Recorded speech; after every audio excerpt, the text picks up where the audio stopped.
وآله صلوا عليه وآله صلوا عليه وآله علی شیری خدا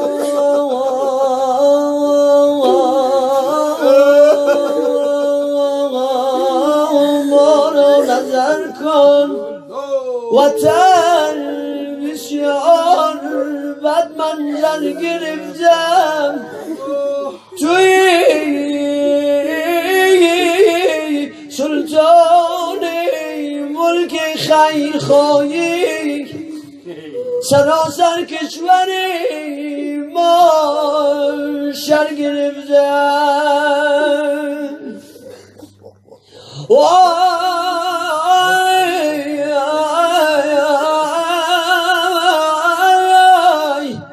بر در خانه خدا رفتیم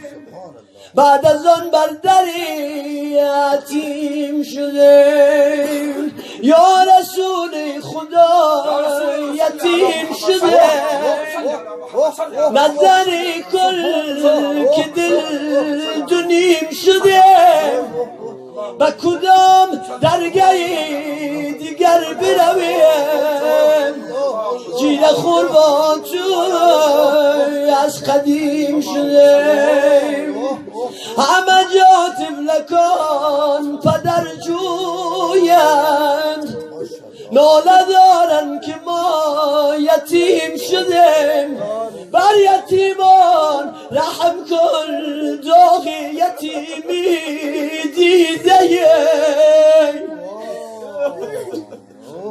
محمد اللهم صل على محمد وعلى ال محمد كما صليت على ابراهيم بر یتیمان رحم کن داغ یتیمی دیده او فریاد یتیمان زمان آورده تازه گشتم روزگار کربلا در ملک ما صدفقان از سینه‌های خونچکان آورده رنگ زرد و آی سرد و خشکی لب چشم تر هر زیال مردم افغانستان آورده بر سر ما دست رحمت کش که با ذوق حضور بر سر ما دست رحمت کش که با ذوق حضور از محبت سینه آتش فشان آورده یا رب دل ما را تو بر احمد جان ده درد همه را و صابری درمان ده ما بنده ها چی دانیم که چی می باید خواست دانیم در توی یران چی خواهی آنده یا رب تو کریمی و رسول تو کریم صد شکر که هستیم میان تو کریم ما را چی غم از روز قیامت باشد دفتر چو کریم آمد و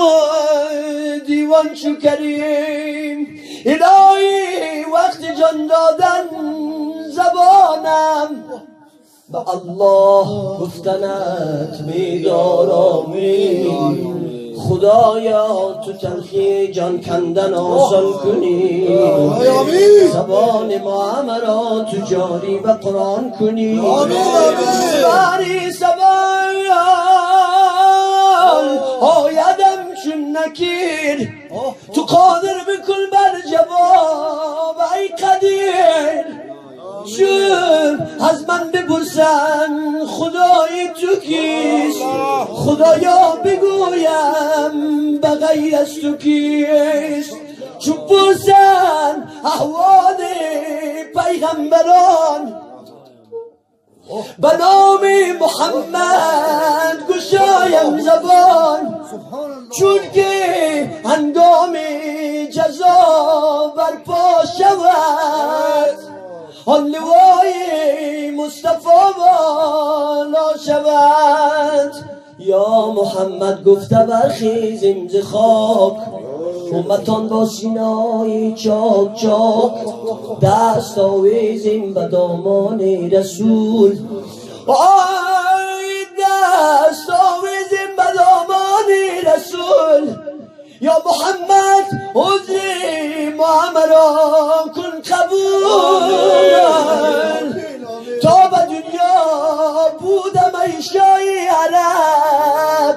لاف عشقت می زدم من بیادب. خدایا ما بدان روزگاریم، ولیکن نیکویان را دوست داریم. شنیدم که در روز امید و بیم، بدان را به نیکان ببخشد کریم. به حقی چادری پیوند زهرا، به حقی اردو سبتین معلم، به حقی ویس قرنی و نیازش، به حقی شای جیلانی و نازش، به حقی پیشوایان شریعت، به حق مقتدایان طریقت. طفیل خواجه معین الدین چشتی که بودن در طریقت و بهشتی. طفیل نقشبند آن کشف حالات، به اسرار جنیدن در مقالات. طفیل ویس قرنی و نیازش، طفیل شای جیلانی و نازش، طفیل پیشوایان شریعت، طفیل مقتدایان طریقت. طفیل کسانی که دیوانن، و شم رخ دوست پروانن. خدایا تو ما همه را بی ملامت ببر، و سردار روز قیامت ببر. گناهم ببخش و عذرم پذیر، که بیچارگان را توی دستگیر